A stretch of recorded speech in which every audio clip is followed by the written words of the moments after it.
My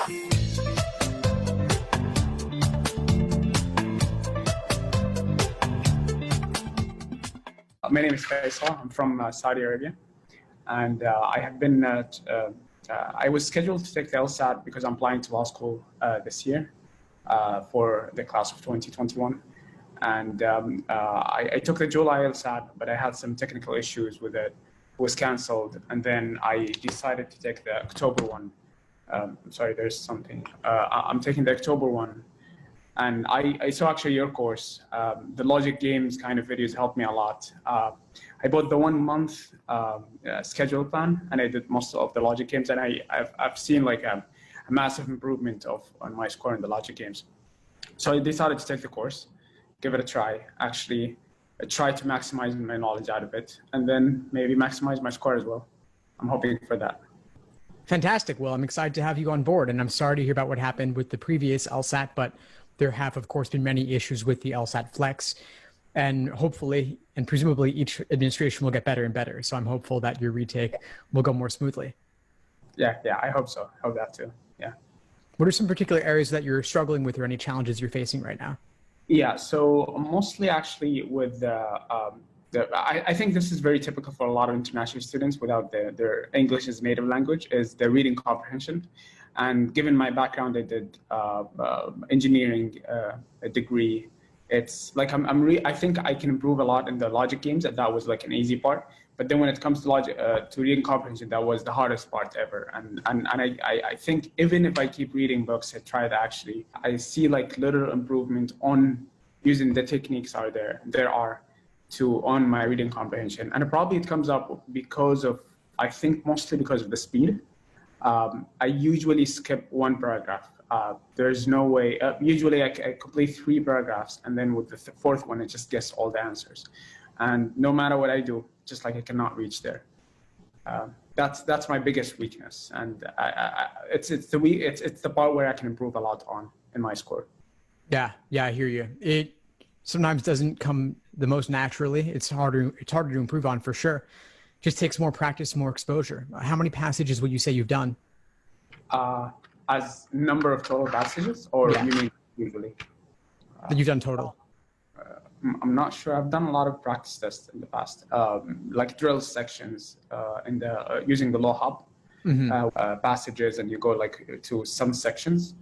And yeah, I've done like, I think over 40, probably 30. Okay, that's great. That's a good number to get a general sense. And what's your general approach been like in terms of note-taking, highlighting, summarizing, underlining, all of that? Yeah. So in the beginning, I used to highlight a lot of things and then actually take a bit of summary for each paragraph.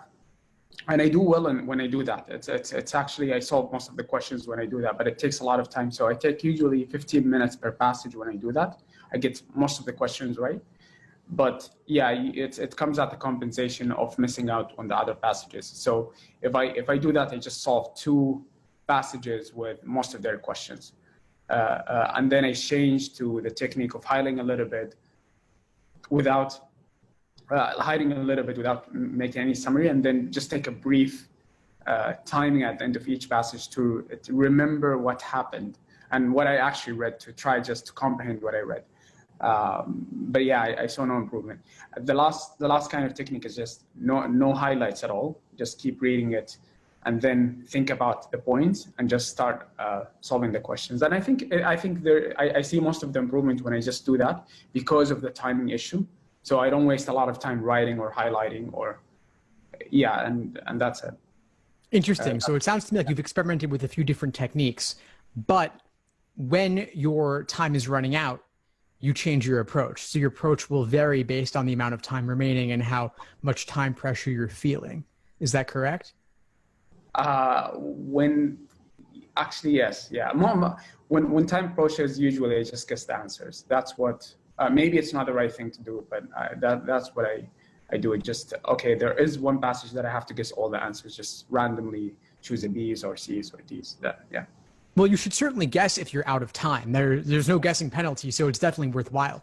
But what I'm thinking more about is that your initial technique may take you longer than the time that you have, such that you're forced to adjust your technique in order to speed through the remaining passages.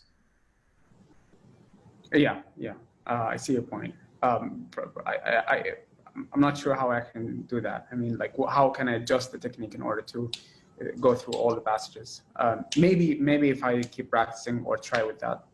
But so far, I have experimented with these three techniques, and I see, even with the last one, without taking any notes, I usually take 4.5 minutes per passage, and that's considerably a lot of time. Most students take 3 minutes to finish a passage, and once you go beyond 3 minutes, that's your risk of missing a lot of questions goes much higher. Yeah, that's fair. And that's pretty much what I say as well. I say 2.5 to 3 minutes on the initial read, ideally. If you spend 4.5 minutes on your read, then you're getting well less than a minute per question. But my question for you is, when you take no notes, what does it feel like, and what's your overall accuracy like on the passage as a whole? Yeah, it depends. It depends. So some of the passages, especially science ones and economics, and the ones that I'm really familiar with, I do really well at, because I'm not sure why. Maybe I understand that it's in the LSAT that the content of the passage does not really matter, but I feel like it really matters, because if I'm familiar with the passage, I can just like comes naturally when I read it. While the one with the law ones, usually I struggle with a lot. And that's kind of contradiction, like I'm going for law school, but that's the one that's really hard, honestly.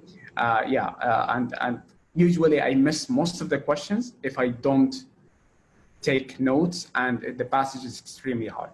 So there is no point. Sometimes I feel like there's no point of actually reading the whole passage. Maybe I just skip it and go to the next one, which is like easier one for me, or I'm more familiar with. Let me ask you this, Faisal. What would it take to get you to a point where you could apply the same technique consistently on all passages and not run out of time? What would take me? Yeah. I honestly, I don't know. Well, you've laid out 3 different techniques, and it sounds like you're using all 3 of them within the same section. Like, you'll start with one technique, maybe that's your favorite, maybe you think it's the ideal one, but you run out of time. Then you switch to the next technique as as things heat up for you, as the stress builds. Then you're running out of time yet again, so now you go down to the minimal technique of no note taking at all. Yeah, exactly. That's what I've been experimenting with. Exactly. So when you've experimented with each of these 3 techniques, which one have you liked the best, and which one got you the highest accuracy?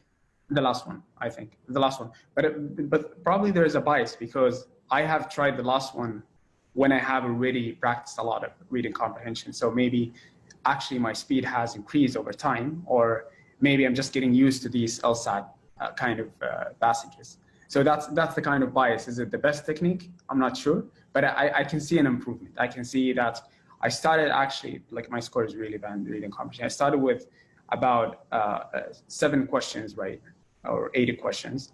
And then lately I've been getting around 15 or 16 with the last technique of not taking any notes. And yeah, my aim is to go above 20. That would be ideal.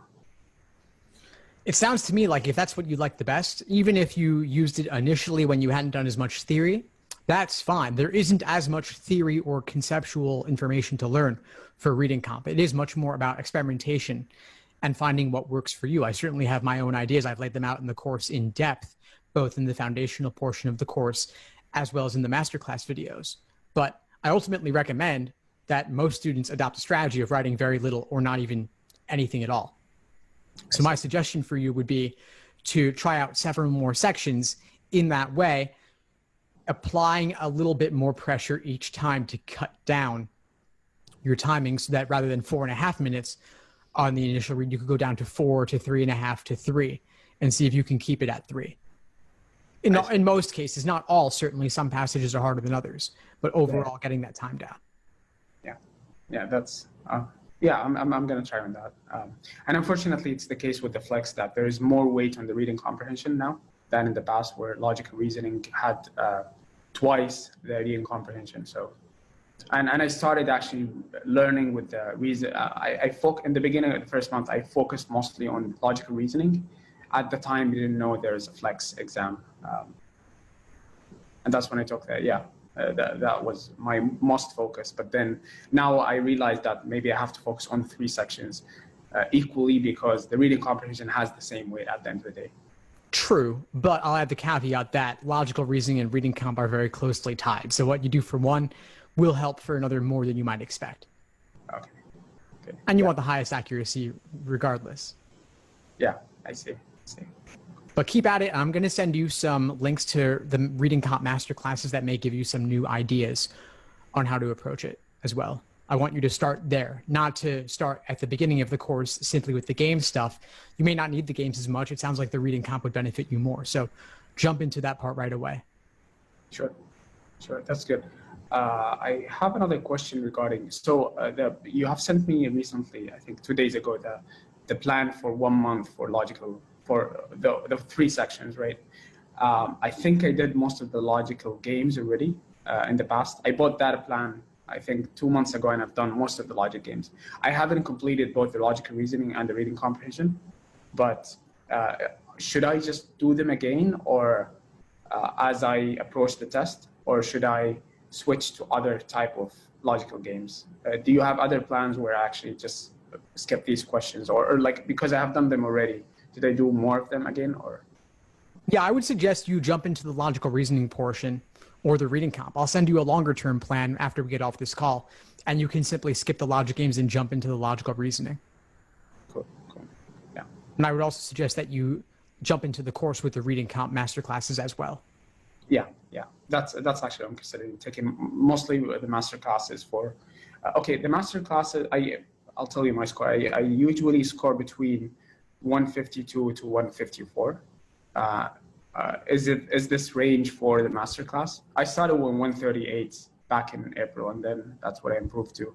But should I start with, is that the range? How do we decide which kind of class should I take based on my score? It's not even really based on your score. It's based on what you've done up to that point. So if you've got the basics down with the foundation in terms of what are the different question types, what are some general approaches, that's the foundational material. Once you've worked through that, then the master classes contain more advanced techniques, assuming you've already gone through the previous material. But you can benefit from them a lot, even if you were in the 140s or the 130s. They're just giving you next level approaches. I see. Cool. That's cool. Okay. Yes, you can jump in now. Yeah. I think I'll start with the master classes. And how do we? So I realize there is a master classes and there is group sessions. And how do I benefit mostly from that? Is it just group discussions to ask questions, or do you actually bring new material there, or new techniques? What is the format of that class? It's all of the above. I'm always experimenting and trying out different things. There's no one way, but I have the recordings all inside the course. And so I'd say if you want to know what they're like, just watch the recordings of the previous ones, of the most recent ones. So for example, in the workshops, I'll cover some general concepts regarding a question type, and then we'll go through several problems of that type. In the group coaching mastermind calls, we'll do some hot seat coaching. And I'll also invite students to give presentations on different topics to clarify their understanding. And you'll see the recordings inside the course. You'll see how it's changed over time. But I would say we've got one coming up this Monday. So watch the most recent 1 or 2 because they best reflect the direction that the courses are evolving in. And you'll get a sense of what it's like. If you ever have any particular questions related to the topic of that class, just email me in advance, and I'll do what I can to address it during the class if you're not able to make it. Nice. Sure. That's great.